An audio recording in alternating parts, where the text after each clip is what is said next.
Drahí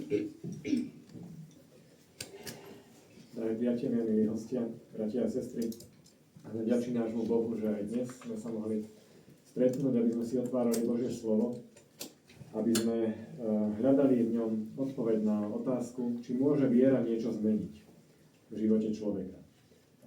Verím tomu, že Pán Boh nám skrze svoje slovo odpovie, že nám svoje slovo bude otvárať. A začneme toto spoločné stretnutie piesňou Hľa náš Boh, ktorá nájdete na strane 9. Prosím spevákov, aby prišli sem.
Give me your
Prosím, že by sme povstali k spoločnej modlitby. Otče náš nebeský, Ty svätý Boh, ktorý v nebesiach prebývaš, ktorý si svätý a veľký, ďakujeme Ti, že Ty si dal o sebe poznať vo svojom slove vernom, kto si a kto sme my. Ďakujeme Ti, že máme tú možnosť príjmať Tvoje slovo, rozumieť mu a tak poslušnosti viery konať. A tak i v túto chvíľu prosíme, že by si tak dal, aby tá zvesť Tvojho slova bola zrozumiteľná, aby bola priama, aby sme mohli rozumieť a aby sme mohli šíriť tú správu, že či skutočne naozaj viera môže niečo v živote zmeniť. A tak sú to veľké a ťažké otázky života, ale ďakujeme Ti, že Ty máš na všetko odpovede, lebo však Ty si tvorca všetkého. Tak sa pre Tebou túžime skláňať. A prosíme, aby si požehnal túto chvíľu. Amen. Amen.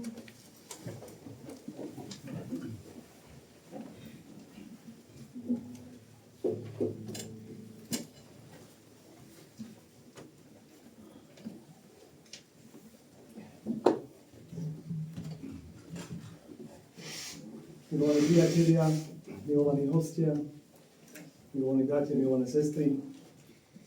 Dostal som tej veľké pocty, že môžem dnes hovoriť niečo, prečo horí moje srdce, prečo Pán Ježiš zapálil moju vieru alebo moje srdce v mojom živote. A nie je to nič krajšie pre človeka, ktorý osobne spoznal lásku Kristovu, lásku Pána Ježiša, ako hovoriť o tejto láske. Ako hovoriť o ňom. Dnešná téma pre tento večer môže viera zmeniť život človeka? S veľkým otáznikom. Ja som k tejto otázke pridal niekoľko ďalších otázok a každý si to môže tak vo svojej mysli možno pre seba tak rozoberať a skúsiť zodpovedať. Tak prvá otázka je, či potrebuje vôbec človek vieru. Na čo je potrebná viera? Potom druhá otázka je, kedy človek najviac potrebuje tú vieru? V akej situácii života potrebuje najviac vieru človek? Ďalšia otázka je, aká viera je potrebná? Je jedno, v čo verím? Takéto otázky by som rád tak doplnil, ako v podstate takú kostru toho, či môže viera zmeniť človeka, život človeka. Potrebuje človek vieru? Na čo je potrebná? Kedy najviac potrebuje človek vieru a aká viera je potrebná? Či je jedno, v čo verím? Lebo dá sa povedať, že každý človek niečo verí. A človek vo svojom vnútri verí, že všetko nejak dobre dopadne. To je taká nádej, ktorú má každý človek. A táto nádej hovorí o tom, že každý človek túži, aby bolo dobré. Každý človek túži, všetko dobre dopadne, túži po dobrom konci.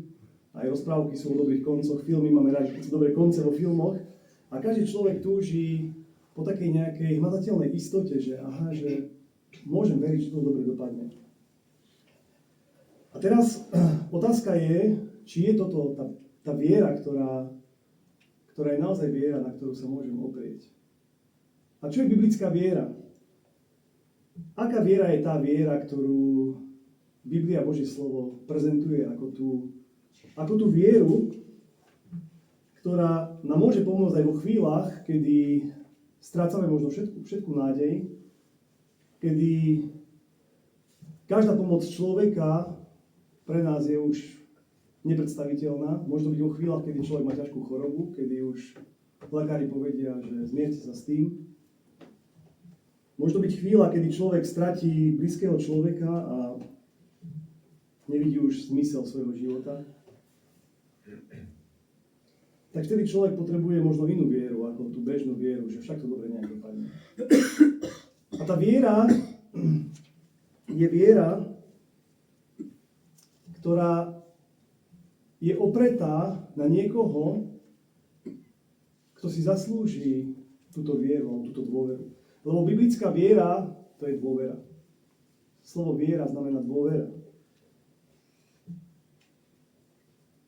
A teraz je otázka, ako sa rozhodujem, že či môžem niekomu veriť alebo dôverovať.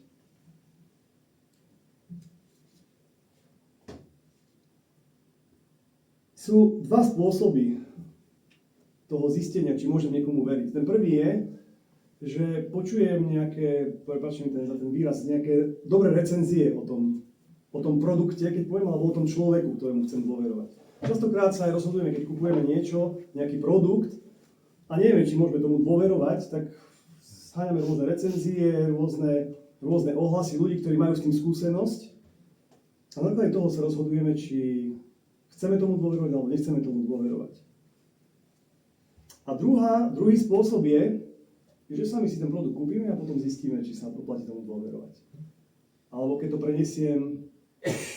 prenesiem na ten ľudský faktor, tak musíme toho človeka osobne spoznať a potom vidíme, či môžem tomu človeku dôverovať, alebo nie.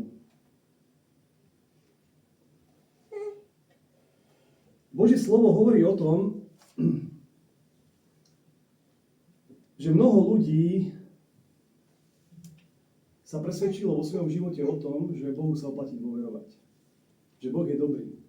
Je napísané v Božom slove, že celá zem je plná jeho milosti, jeho slávy, jeho dobroty. Všetky jeho cesty sú spravodlivé, všetky jeho skutky sú spravodlivé. O tom svedčí Božie slovo, o tom napísalo mnoho ľudí, ktorí písali aj Božie slovo. Aj mnohí ľudia, ktorí sa osobne stretli, keď Boží syn, Pán Ježiš Kristus, bol na tejto zemi, tak vysvedčili to, že Bohu sa oplatí dôverovať. Že je to dôveryhodná osoba, ten Boží syn, ktorý tu bol, a môže mu dôverovať.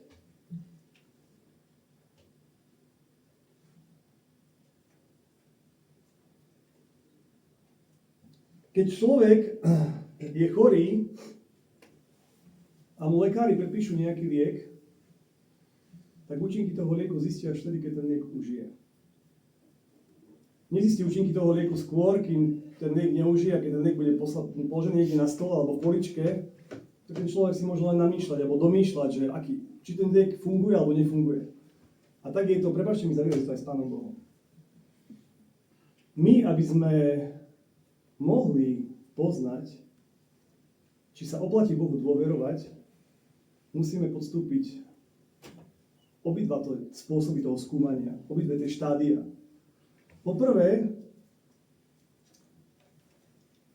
je dobre, keď poznáme niekoho, nejakú osobu, ktorú poznáme, ktorej máme možno nejaký vzťah, ktorý dôverujeme, a tá osoba nám hovorí o Bohu a hovorí, že Boh je dobrý. Boh ťa chce zachrániť a Bohu môžeš dôverovať. Ale človek, ktorý to neskúsi, neurobi ten krok tej viery, tak nikdy nezistí, či je to tak. Či je to pravda. Takže vidíme, že človek vždy musí prejsť obidvoma štádiami. Nestačí len počuť nejaký dobrý ohlas, nejakú dobrú recenziu a povedať si, no dobre, tak ja som rád, že máš vieru, lebo vidím, že pre teba je to dobré. Ale ja ostanem v tom proste neutrálny, nedotknutý. Nikdy nezistím, že či Boh je dobrý, keď to sám nepríjmem, nevyskúšam to.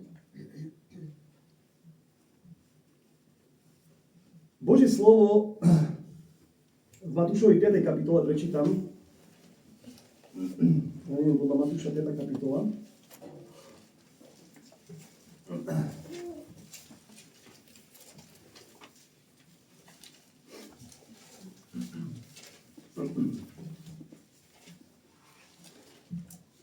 Prečítam 44. a 45. verš. Keď keď tu bol Pán Ježiš Kristus, tak on hovoril tým ľuďom, ktorí chodili s ním, takéto slova. Ale ja vám hovorím, milujte svojich nepriateľov, dobrorečte tým, ktorí vás preklínajú, čínte dobre tým, ktorí vás nenávidia a modlite sa za tých, ktorí vás potupujú a prenasledujú. Aby ste boli synmi svojho Otca, ktorý je v nebesiach, lebo svojmu slncu veli vychádza na zlých a na dobrých a dáva dážď na spravodlivých aj na nespravodlivých. Toto je jedno z mnohých miest, ktoré nám ukazuje, aký je Boh.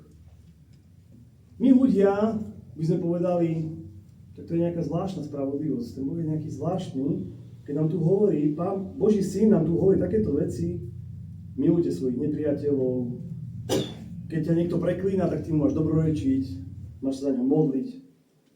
Čínte dobre tým, ktorí vás nenávidia a modlite sa za tých, ktorí vás potupujú a prenasledujú. Je to niečo, čo tento svet nepozná takúto spravodlivosť. Lebo tento svet pozná spravodlivosť oko za oko, zub za zub. Aj toto je spravodlivosť, ktorá je v Božom slove napísaná, ale bola napísaná v Starom zákone, kedy Pán Boh ešte nebol vysporiadaný s hriechom. Kedy ešte za hriech nebola prinesená tá právoplatná odplata, ktorá je smrť. Je napísané v Božom slove, že trest za hriech je smrť. Ale Pán Ježiš prišiel, aby mohol nastoliť inú, novú spravodlivosť. Spravodlivosť, ktorá je plná milosti. Ktorá je plná Božej milosti, Božej lásky voči človeku, Božieho odpustenia. Tú spravodlivosť, ktorá pre ľudské srdce je veľmi vzdialená. Veľmi, by som povedal, až nepochopiteľná.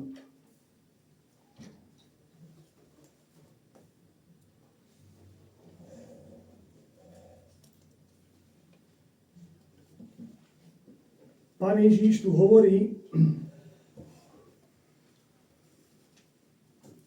a preto som vybral tento text, aby sme videli si tento text, kto je Boh, aký je Boh. Lebo on tu hovorí, aby ste boli synmi svojho Otca, ktorý je v nebesiach.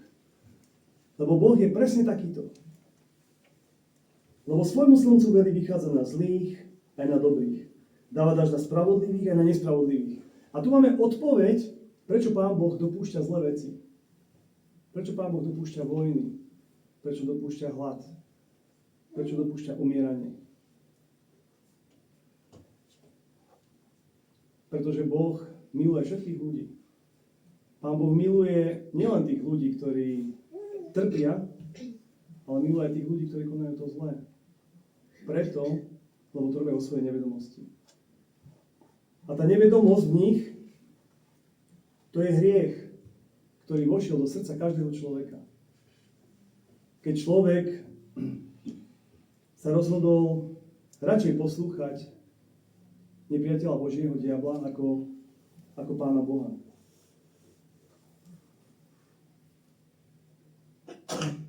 Pán Boh pozýva každého človeka k sebe. A teraz sa dostávame k centru tej otázky, alebo k tomu zodpovedaniu tej otázky, prečo je viera potrebná? Je viera potrebná? Hovorili sme si už o tom, že aká viera je potrebná. Viera, dôvera v niekoho, kto je hoden, kto si zaslúži túto vieru alebo dôveru. A teraz si zodpovieme otázku, prečo je viera potrebná. Židom 11. kapitola.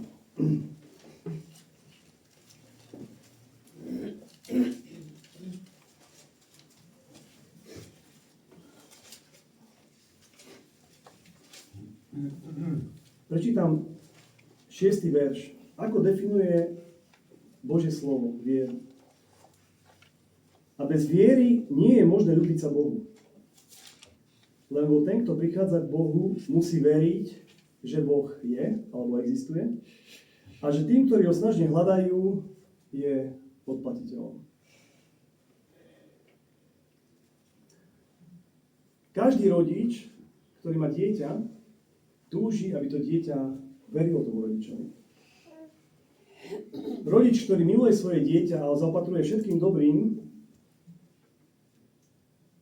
a snaží sa to dieťa chrániť od rôznych zlých vecí a častokrát mu povie nejaké veci a to dieťa nedôveruje otcovi alebo mame, urobí niečo zlé, padne do niečoho zlého. A to je to, čo zraní srdce otca alebo mamy. Pretože to dieťa, keby naozaj to slovo otca alebo mamy bralo vážne a mu dôverovalo, tak sa mohlo vyhnúť veľa zlým veciam. A tak to je presne s človekom. Preto človek je v takom stave, v akom je. A keď úplne pozrieme, ako náš svet funguje, ako to všetko dookola ide, aké zlo sa tu deje, vojny, hlad, presne ako sme o tom hovorili, tak to je presne to. To je presne dosledok toho, že to dieťa neverilo svojmu rodičovi, otcovi. Človek neveril Bohu, že Boh chce s človekom dobre, že má dobrý zámer. A preto tu je napísané, bez viery nie je možné ľúbiť sa Bohu. Bez dôvery, bez viery nie je možné ľúbiť sa Bohu, lebo ten, kto prichádza k Bohu, musí veriť, že Boh existuje, to je prvá podmienka. Mnoho ľudí žiaľ už neverí ani, že Boh existuje. A druhá podmienka, že tým, ktorí ho snažne hľadajú, je odplatiteľom. To je ako keby moje dieťa pochybovalo, že som jeho dobrý otec, že ho milujem a že mu chcem dať všetko dobré. A to je presne ten istý princíp. Boh je dobrý Boh a túži, aby sme nielen verili, že Boh existuje, ale on túži, aby sme verili, že on je dobrý. Že on tým, ktorí ho hľadajú, ktorí mu veria, že ich nesklame, že im dá to najlepšie. A to je byť odplatiteľom tej viery. Toto Pán Boh chce. To je prvá podmienka, ako sa môže človek ľúbiť Bohu.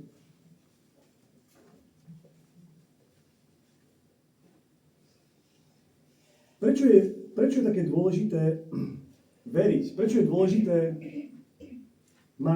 mať vieru?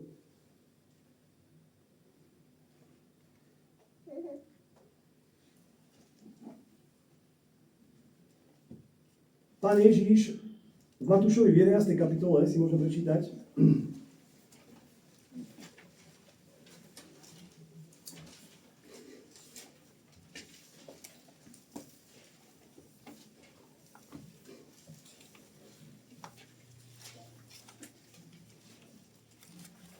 Po 28. verša hovorí takto.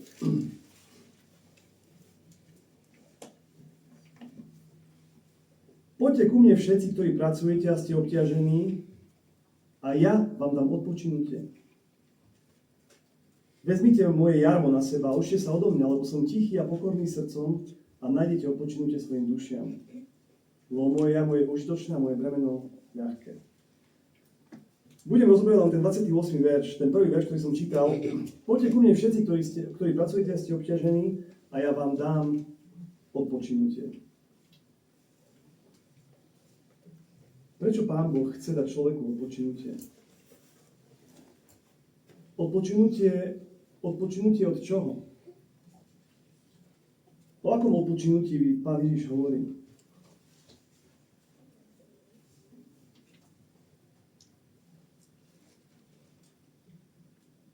V Žalme 33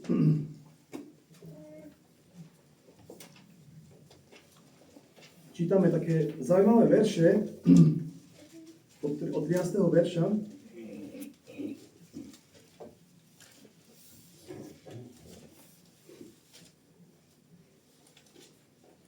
Hospodin alebo Boh hľadí z nebies a vidí všetkých synov človeka. Zo stanovišťa svojho obydlia pozerá na všetkých obyvateľov zeme. On, ktorý utvoril srdce ich všetkých dovedná, ktorý rozumie všetkých im dielam. Pán Boh pozná každého človeka.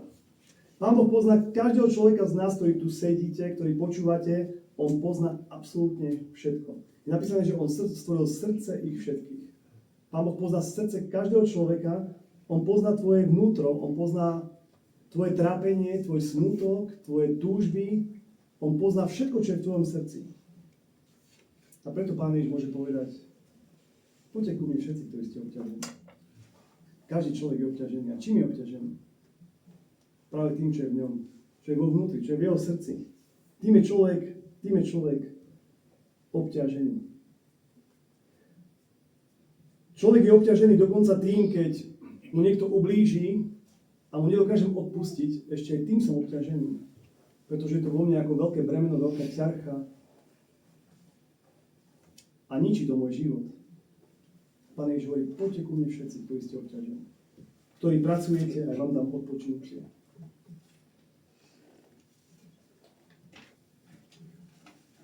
Prečo hovorí Pán Ježiš, ktorí ste obťažení a ktorí pracujete?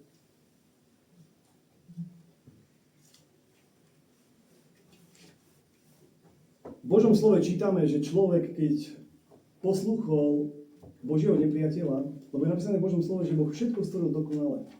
On stvoril dokonalý svet. On stvoril bezhriešného človeka. On tohto bezhriešného človeka postavil do tohto sveta a chcel, aby tento bezhriešný človek spravoval tento svet. Aby sa množil, aby naplnil zem, aby ho rozumne spravoval tento svet.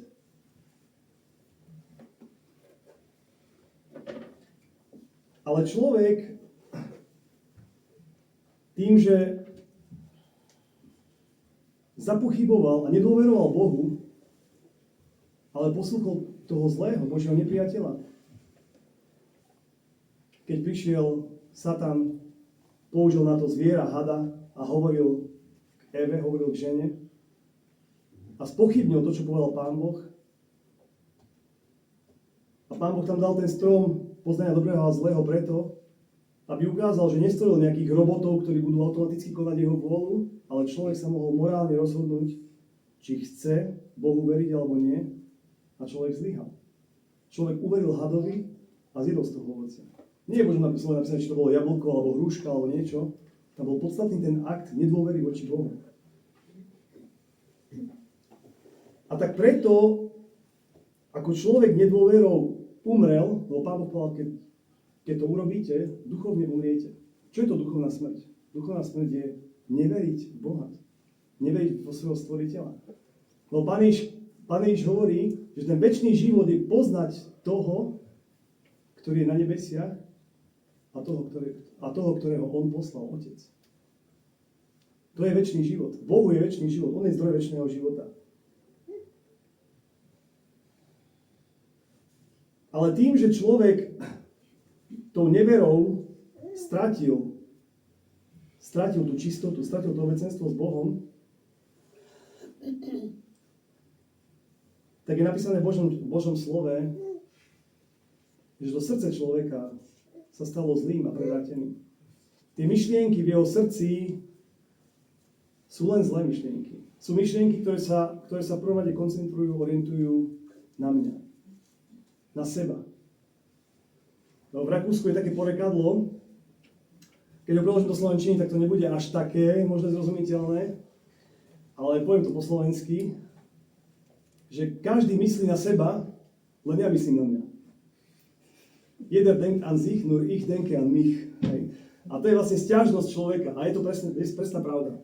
Každý myslí na seba, len ja myslím na mňa. Hej. A taký je človek. Prečo je taký človek? No preto, lebo stratil ten kanál, ten zdroj, to obecenstvo s Bohom. Preto Pán Ježiš hovorí, buďte takí a takí a takí a vtedy budete synmi svojho Otca, ktorý je v nebesiach. A človek to musí získať. Naspäť. Človek to stratil, človek takýto nie je. A preto Pán Ježiš hovorí, poďte ku mne všetci, ktorí ste obťažení a pracujete. Človek, odkedy je človekom na tejto zemi, odkedy stratil to obecenstvo s Bohom, tak sa snaží vytvárať alebo hľadať spôsoby, ako sa môže dostať naspäť.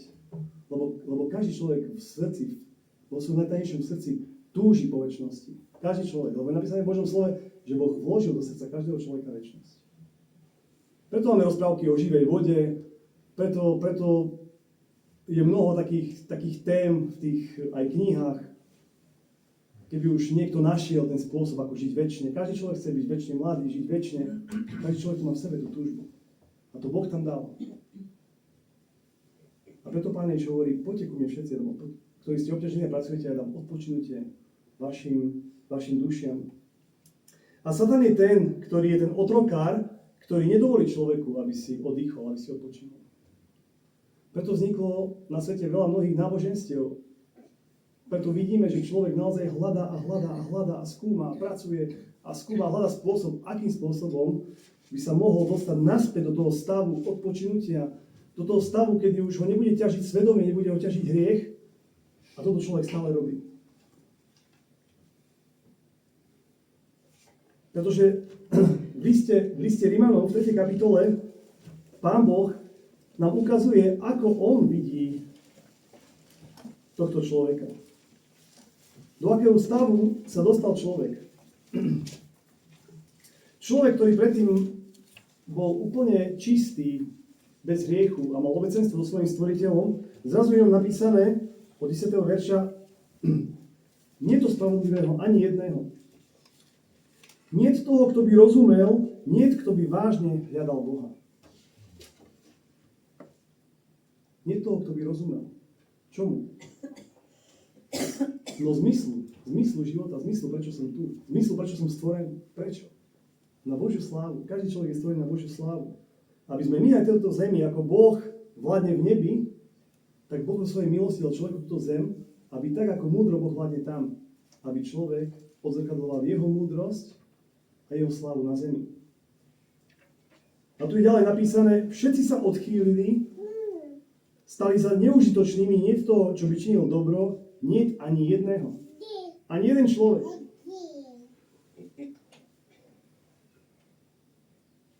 A potom sú tam ešte veci ďalej, ktoré hovoria, keď to človek číta, až beha mraz po chrbte, keď vidí tú pravdu, a Božie slovo je ako zrkadlo, pravda, ktorá ukazuje, aký je náš stav. Ich hrdlo je otvorený hrob, svojimi jazykmi hovorili lesť, jed hadov pod ich rtami alebo perami, ktorých ústa sú plné kliatby a horkosti, ich nohy rýchle vyliať krv. Skrušenie a bieda je na ich cestách a cesty pokoja nepoznali. Takýto je človek. Človek sa ženie celý život, nevie za čím a končí život a zrazu zomiera a prázdnota a nič. Toto spôsobil hriech. Toto spôsobilo to oddelenie od toho zdroja. Od toho zdroja života, ktorým je Boh. Ktorým je stvoriteľ. Ktorý nás stvoril. Boh je ako element, ako keď, prepáčte mi za výraz, ako keď akváriovú rybku vyberieme z akvária a hodíme ju na zem. A tá rybka zrazu, keď nie je v tom elemente, v tom svojom prirodzenom elemente, tak tá rybka zomiera. Taký je človek. Boh je náš element. A apoštol Pavol hovorí, že skrze Boha dýchame, skrze Neho sme, skrze Neho sa hýbeme, on je náš element. A každý človek potrebuje v tom pravom elemente. Ale hriech spôsobil to, že sme museli byť oddelení od tohto elementu. Boh je svätý, svätý, svätý a nič nečisté nemôže byť v jeho prítomnosti. Boh je absolútne svätý. Ako Pán Boh môže vyriešiť túto vec? Pretože Pán Boh má úplne iný zámer s človekom, ako ten stav, v ktorom táto zem sa nachádza, v ktorom človek žije. A môžeme si prečítať z Jeremiáša z 29. kapitoly, ako Pán Boh rozmýšľa o človeku, aké sú jeho myšlienky o človeku. Pán Boh to vôbec nezatajuje. On túži, aby človek poznal, aké má on myšlienky s nami.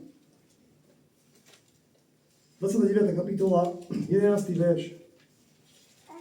Lebo ja znám myšlienky, ktoré myslím o vás, hovorí Hospodin. Myšlienky pokoja a nie zlého, aby som vám dal šťastnú budúcnosť a vaše očakávanie. Milý priateľ, milý poslucháč, ktorý si tu, aké je tvoje očakávanie? Akú túžiš mať budúcnosť? Na čom je postavená tvoja istota? Ako skončíš v budúcnosti?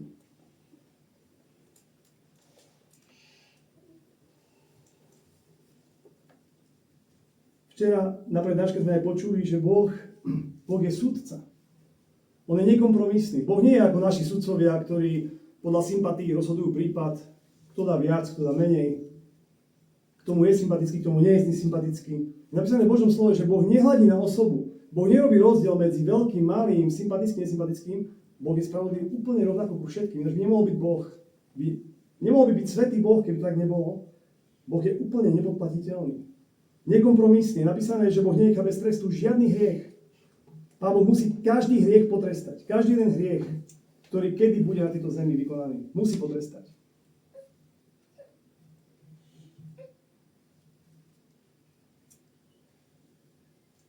A preto, aby Pán Boh nemusel teba večne zatratiť od svojej tváre. Lebo tých 10 Božích prikázaní, ten Boží zákon nebol na to, aby človek to mal ako nejakú gymnastiku, to bolo, prepáčte mi za výraz, že človek robí nejaké cviky a Pán Boh mu robí nejaké čiarky, že dobre, ale napísané, že zákon bol daný na to, aby každý človek videl, že je vinný pred Bohom. Na to bol daný zákon. A tak Pán Boh dal svojho syna, Pána Ježiša Krista, na ktorom tento hriech potrestal.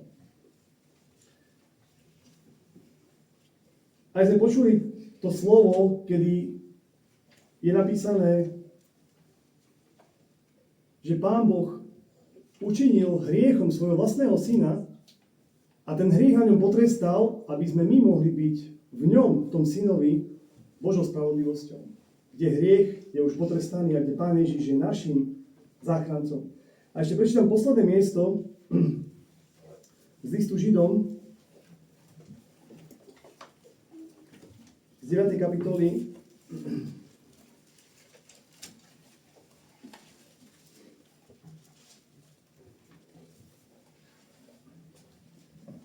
27. a 28. verš. Ako je uložené ľuďom raz zomrieť a potom príde súd, tak aj Kristus raz obetovaný tým cieľom, aby vyniesol hriechy mnohých na kríž, po druhé sa ukáže bez hriechu tým, ktorí ho očakávajú na spasenie. Ako som už povedal, Pán Boh je svätý, spravodlivý súdca a keď človek zomrie, musí prísť pred jeho tvár. Bude súdený. Ale bude súdený tak, že ten človek nemôže byť vo večnosti s Bohom. Pretože aj ten najmenší hriech ho oddeluje. Tak ako oddelil človeka na zemi, tak bude vo večnosti človek oddelený od Boha. Ale tu je napísané v 28. verši tá významná správa pre toto ľudstvo, pre nás všetkých. Aj Kristus bol raz obetovaný tým cieľom, aby vyniesol hriechy mnohých na kríž.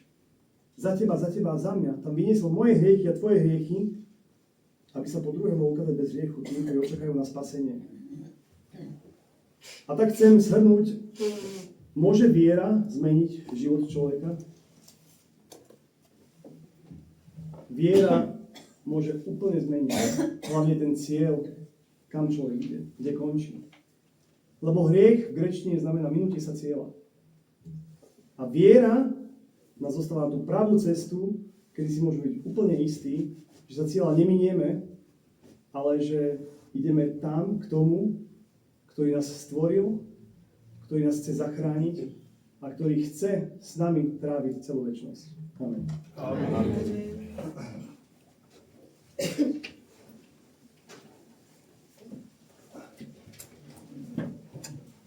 Budeme teraz spievať pieseň v cudzom diaľnom kraji, ktorú nájdete na strane 14 v zborkách.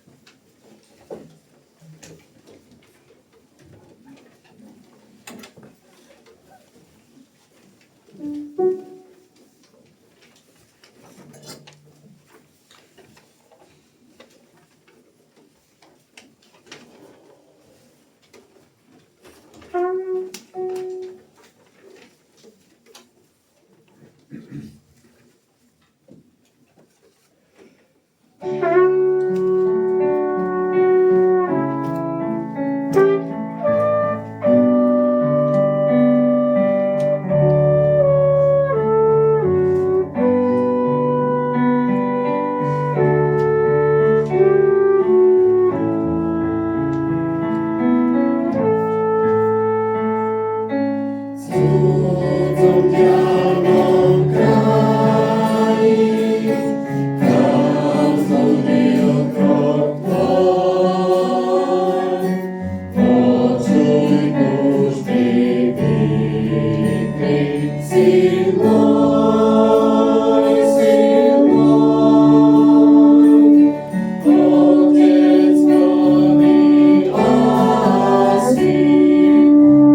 Volám sa Marek Platita, ktorý ma už poznáte a v krátkosti by som povedal moje svedectvo. Narodil som sa do rodiny, kde bola aj mamina, aj oco. Mám dve staršie sestry, 40-ročné. A moji rodičia sa rozviedli, keď som mal 14 rokov, to som bol ešte deviatak na základnej škole. A začal som pracovať v roku 2015 na bani ako buldozerista a potom som aj vymenil úseky. A keď som menil prácu, ale v priebehu bani, tak chcem povedať, tak tam začali také moje prvé depresie, lebo som to troška prehnal fyzicky a sami nervové. Mal som problém s regeneráciou nervových zakončení, tak som bol pol roka z toho taký vyradený. Aj som upadol telesne a ešte doteraz som z toho nie úplne v poriadku. Ale tak čiastočne. A aj som zmenil prácu a aj tam som išiel zárobkom dosť dole. Takže tie okolnosti neboli pre mňa moc dobré a tak som si z toho zúfal a keď som prišiel koľko razy domov, tak som ležal na posteli a vôbec ani tie veci, čo ma bavili, vôbec ma nič nebavilo, len som prišiel, som si lahol, bola návšteva, ja som to prespal, zobudil som sa, najedol, umyl zuby a zase som spal až do rána. A keď som išiel do roboty, tak som bol totálne unavený, aký som mal nočnú. A nohy som mal ako vrecka cementu, že som v tej robote nevládal zdvihnúť ani 10 kg zo zeme. Trvalo to dosť dlho. A tak som začal rozmýšľať o zmysle života, ale teraz spätne to už chápem, že to bol Boží zásah, že to, nikdy to nie je iniciatíva toho človeka, ale Pánový iniciatívy, ten prvý. A nikdy som o škole nerozmýšľal, nejak, že sa tam dialo, ale práve, že zo školy som mal tak nočné mory, že musím byť zase v škole. A tam som si spomenul, že raz na jednej hodine nám o jednom spisovateľi diktovali poznámky a on tam preberal spôsob života, ako žijú ľudia. Tam to rozdieloval na také 3 štádia, že estetické štádium, akože ten človek má žije pôžitkami, tým, čo je teraz, a neviem, treba ideme na diskotéku, tam sa zabavíme a je ovládaný emóciami. Potom bolo také vyššie štádium, ktoré je etické, že je to človek, ktorý je aj morálne lepší ako ja. Ten človek si ctí spoločnosť, má rodinu, šťastný život, všetci sú usmiatí, majú manželstvo. Lenže chcel som ešte povedať k tomu prvému štádiu, že tí ľudia, čo majú pôžitky, keď si uvedomia, že ten život končí, tak potom príde zúfalstvo. Ukáže sa, že nemajú skutočný zmysel života. To si uvedomujú vlastnú konečnosť. A aj v tomto etickom štádiu, že človek je teda aj morálne zásadový a má rodinu, ale keď sa niečo stane v rodine, že zomrie dieťa, alebo žena, alebo muž, tak ten človek zase začne byť zúfalý a nemá pravý zmysel života. A potom tam bolo to vyššie, náboženské alebo duchovné. A tam je, ale to bol Boží zásah, že som si vôbec na také niečo spomenul. Tam bol to, že tam už je ten osobný vzťah s Pánom Bohom. Že tam je ten skok viery, kde je to, už to je niečo osobné. Kde tam stojí človek ako jednotlivec pred Pánom Bohom. A aj tak som rozmýšľal celkovo, trvalo to strašne, to boli roky, na čo som rozmýšľal nad zmyslom života, že keď je človek náhoda, teda keď je svet, ako celé to žitie je náhoda, tak potom keď je výsledok toho všetkého nula, tak potom na čo sa snažiť, potom je úplne všetko zbytočné, ale aj tí ľudia, ktorí to hovoria, ani v tom nie sú poctiví, lebo keď hovoria, že svet končí, že aj tak nula nič, tak potom prečo sa tak rozčuľujú, keď sa dejú vojny alebo niečo, však je to úplne jedno. Na čo sa snažiť, ale je to strašné, lebo ten človek, to je ešte horšie, ako by som povedal, to je totálna beznádej. Oni síce povedia, že to nemá zmysel, ale robia, aký keby zmysel bol. No, je to naozaj strašné, a mňa to trápilo. Dlhú dobu ma to trápilo a aj som pochyboval. Tým všetkým som si prešiel. Potom som začal, a dlho som nechodil do kostola, jak som bol sám s mamou, nikto ma nedonútil. Nikto ma nikdy k ničomu nedonútil. Buď som tam chcel ísť dobrovoľne, alebo nie. Tak som začal chodiť do kostola. A aj keď sme chodili na spoveď, lebo tak ja som si vždy všetky hriechy napísal na papier, aby som nezabudol. A dal som to pánu farárovi. Ale postupom času, keď som si čítal aj hento, knižku, ako je choroba na smrť alebo bázeň a chvenie, tak som začínal mať pochybnosti aj o tomto.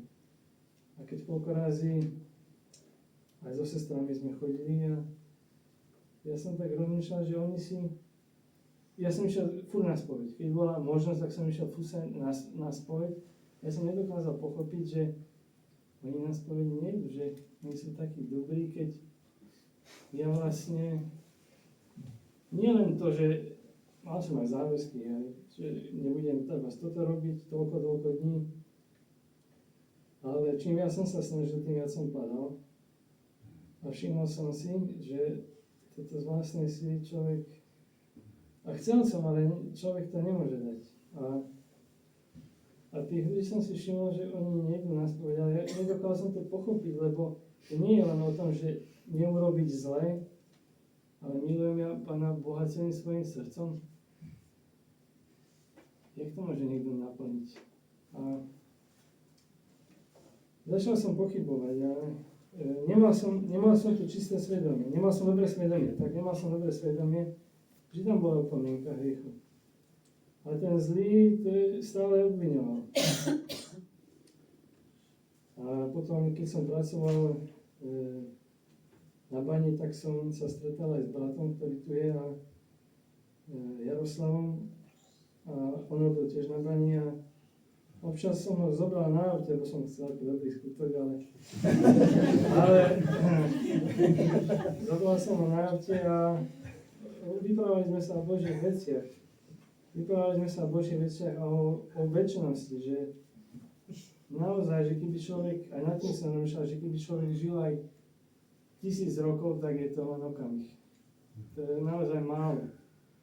A tá sporovanie s väčšnosťou je to niečo hrozné. A pozval ma, asi 2 razy sme išli spolu, alebo aj 3-krát, a pozval ma k sebe domov, že či si dám kávu, ale kávu nepijem, ale brat ma pozval, on vedel. A tam mi povedal evanjelium. Ja som tak tušil, že sa budem musieť rozhodnúť, že nemôžem furt rozmýšľať, že tak je tento svet, ale aj tak som tomu trochu, keby som bol úprimný, nevedel som tomu, že je náhoda, alebo keby som si mal tak zariadiť život, tak jak si mám zariadiť život? To je úplne nezmyselné. Tak je tu nejaká láska, je tu Pán Boh, je tu nádej, ale nemôžem sa rozhodovať do nekonečna, lebo keby som sa rozhodoval, čas plynie, aj nerozhodnutie a rozhodnutie, lebo Pán Ježiš a Pán Boh chce, aby sme mali názor na Pána Ježiša, lebo keď sa aj pýta Petra, že čo hovoria o ňom ľudia, potom čo hovorí o ňom Peter. Pán Boh to chce. A keď mi povedal evanjelium, ma tak posilnil, keď mi povedal verš z Biblie, že ale Boh je verný, ktorý vás nedá pokúšať nad vašu možnosť. Lebo som vedel, že keď budem taká čierna ovca, keď poviem hlavne sestre, ktorá bola taká hodlivá v tom náboženstve, že bude problém. A ja som tam prišiel, to bolo piatok a sobotu som tam prišiel a hovorím mu sestri, že takí ľudia, s takýmito som bol a ona hovorí, že no tak to sú blúdári a ja som chcel akurát povedať, že ja som to mal uveriť. Ale ona zostala zarazená. Ja som vedel, že to bude problém. Ale musel som sa rozhodnúť.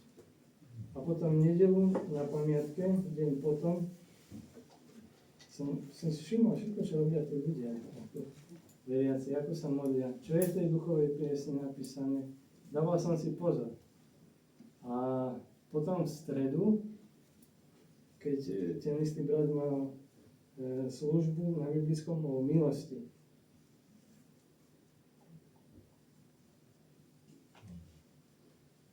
Toto bol môj problém, že jak môže byť, že ja som vedel, že Pán Ježiš zomrel. Ale jak môže byť odpustené len tak? Ja viem, že Pán Ježiš toto dal, ale nedokázal som to pochopiť, lebo ja som zlý. A keby mal odpustiť, tak na základe čoho? Však ja som nie dobrý. A mama chodila do Rakúska, ja som býval často sám doma. A po tom biblickom som prišiel domov. Vždy, keď sa dostanem k tomu, to takto nedopoviem, ale prišiel som domov a to bol večer. Som sa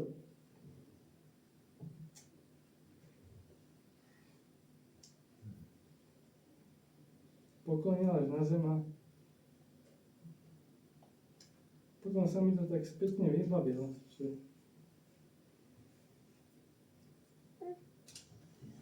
ten najväčší hriech bol vlastne to, že som neveril v Pánu Ježišu.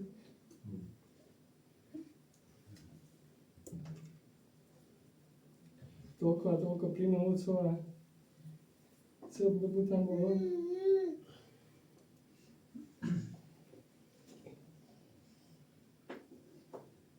Prišiel pokoj, ale to nie je taký pokoj, ako keď si niekto oddychne z roboty, ale že som naozaj veril, že je to pravda, že tie moje hriechy sú odpustené raz a navždy. To dobré svedomie a radosť. A konečne zmysel života, že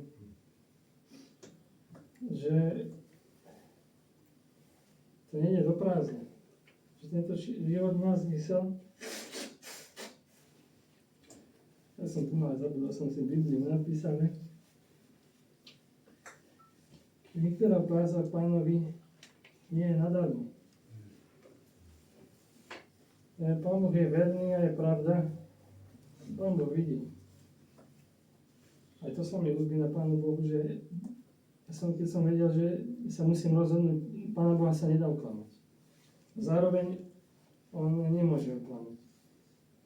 Tak som mu vďačný a naozaj sláva Pánu Ježišovi, že človek má zmysel prečo žiť a je to na slávu. Amen. Amen.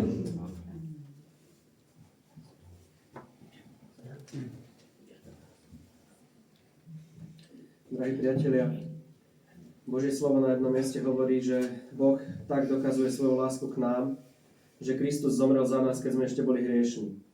A tým skôr teraz, keď sme boli ospravedlnení jeho krvou, budeme skrze neho zachránení pred hnevom. Ten svet, v ktorom teraz žijeme, možno to hovorím za cenu, že už budem znieť ako starší ľudia, nad ktorými som sa kedysi tak trošku pousmieval, že sa svet rýchlo mení. A ja som si vždy hovoril, ale to tak nie je, veď to je stále rovnaké.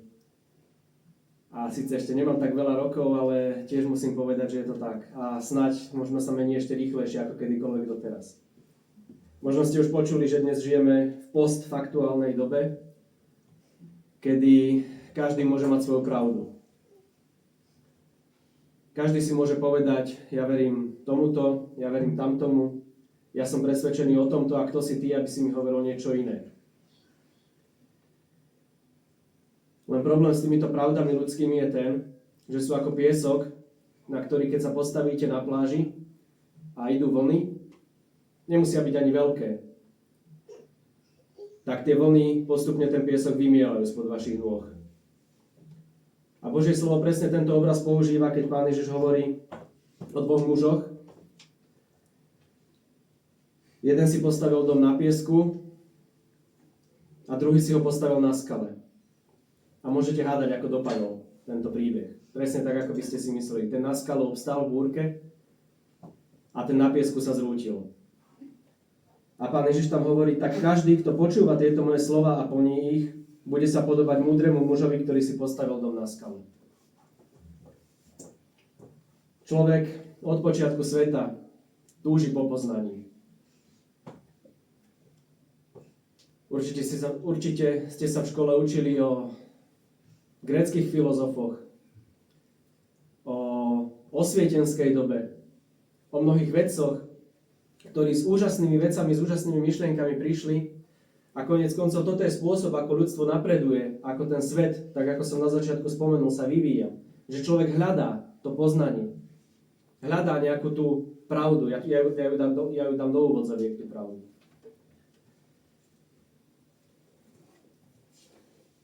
A človek má tento hlad po takomto poznaní. Ja tu nie som ten, koho by ste mali počúvať.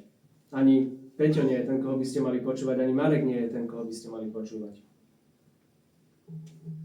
Ale je tu táto kniha, alebo 66 kníh, ktoré sú vo vnútri. Je tu ten, ktorý nám nechal zapísať tú svoju absolútnu pravdu. Tú skalu, na ktorej keď človek postaví ten svoj dom, tak ten sa nikdy nezrúti. My sme tu len tí, ktorí sme dostali list ako poštár, ktorý si na pošte preberie zásielky, má ich v tej svojej taške, batohu a roznáša ich. A on nie je ten, ktorý vytvoril obsah toho listu. On nie je ani ten, na ktorom by bola postavená tá pravda, ktorá je v tom liste, ale je tu ten písateľ toho listu, ktorý text my si môžeme prečítať a ja dúfam, že si ho prečítate, budete ho čítať a budete aj vy vidieť to, o čom sme už aj hovorili. Že na jednej strane je tu svätý Boh so svojou absolútnou spravodlivosťou a na druhej strane je tu hriešný človek, ktorí sa nikdy nemôžu stretnúť v nejakom porozumení alebo niekde, keby to bolo zo strany človeka. Ale ten istý, svätý, je spravodlivý Boh, je zároveň láska a on pripravil cestu spasenia. A celým týmto Božím slovom, všetkými týmito knihami sa tiahne príbeh, ktorý rozpráva Boh o tom, ako on chce byť s človekom. O tom, ako on vždy znova a znova ďalej a ďalej ponúka tú cestu a spôsob, ako človek môže prísť k nemu. A toto je tá správa, o ktorej tu my hovoríme. Toto je to svedectvo, ktoré chceme odovzdať, ten list, ktorý vám chceme priniesť. Lebo je to tá autorita Božieho slova, ako tá kotva v chaose tých rôznych pravd, ktoré môže človek počuť a ktoré počúva okolo seba. A je to tá pravda, ktorá sa nikdy nepohne. Len za môj život, ktorý nebol ešte až tak dlhý, sa rôzne veci už zmenili. To, čo sme sa učili v škole pred 15 rokmi, 20 možno dnes už neplatí. To ľudské poznanie sa niekam posunulo.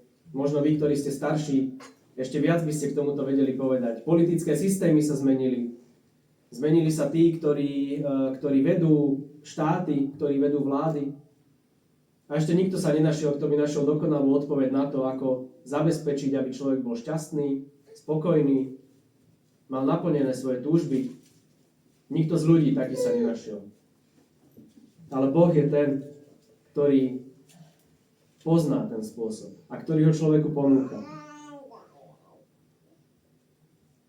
A tak to, o čom my tu hovoríme, to evanjelium, tá dobrá správa, to nie je nejaký životný štýl, ktorým by človek mal žiť, ktorý by mal nasledovať, ale je to reakcia na tú ponuku, ktorú Boh ponúka. Ja som urobil všetko, čo bolo treba preto, aby ty si mohol prísť ku mne. Ja ti dávam poznať tú pravdu, ktorou som ja sám. Čo ty s ňou robíš? Príjmeš ju alebo ju odmietneš? Vysmeješ sa tomu ako nejakej ceste, ktorú si človek vymyslel? Alebo pôjdeš, otvoríš si to moje slovo, ktoré som dal a budeš v ňom tú pravdu hľadať? Ako som povedal, keby ste mali mňa počúvať, ja som sa už mnohokrát mýlil. Snáď sa to nedá ani spočítať. Ale Boh sa nikdy nemýli. A tak neberte za slovo mňa, ale Boha. Lebo on vo svojom slove hovorí, všetko, čo má telo, je ako tráva a všetká jeho nádhera je ako polný kvet. Ľudia sú ako tráva. Tráva uschne, kvet zvedne, ale slovo nášho Boha pretrvá na veky. A na inom mieste hovorí, tým, ktorí ho prijali a veria v jeho meno, dal moc stať sa Božími deťmi.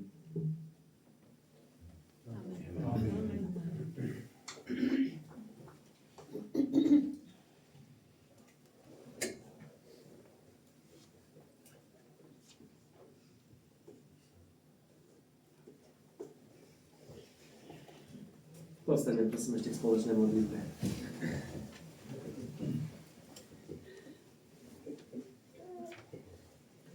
Náš svätý Bože, ďakujeme Ti za to, že Ty si tou pravdou, ktorá sa nikdy nepohne. Ty si tou skalou, ktorý si nad všetkým, ktorý máš všetku moc, ktorý si večný. Ďakujeme Ti za to, že mnohí sme Teba ako tú pravdu mohli spoznať. Že si nás pritiahol k sebe a dal si nám ten večný život, ktorý Ty ponúkaš každému človeku. A tak ťa chceme prosiť o to, aby v tomto svete, ktorý nás obklopuje, Ty si dával sám seba poznať ešte mnohým, snáď aj tým, ktorí sú tu, alebo ktorí budú počuť to evanjelium, tú dobrú správu o Pánovi Ježišovi Kristovi, ktorého si Ty poslal, aby on zomrel za hriechy človeka. Prosíme ťa o to, aby to Tvoje slovo preniklo do srdc, prinieslo ten úžitok a aby ešte mnohí mohli spoznať, že Ty si pravda a Ty si ten, v ktorého uveriť znamená prijať ten dar, ktorý ty ponúkaš. Amen.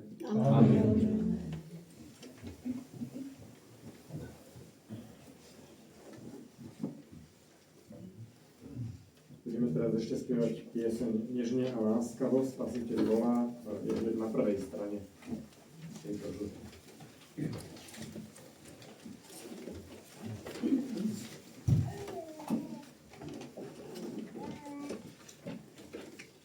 Oh,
vám všetkým, ktorí ste prišli aj dnes. Ďakujeme nášmu pánu Ježišovi, že sme mohli tieto chvíle takto stráviť pri jeho slove.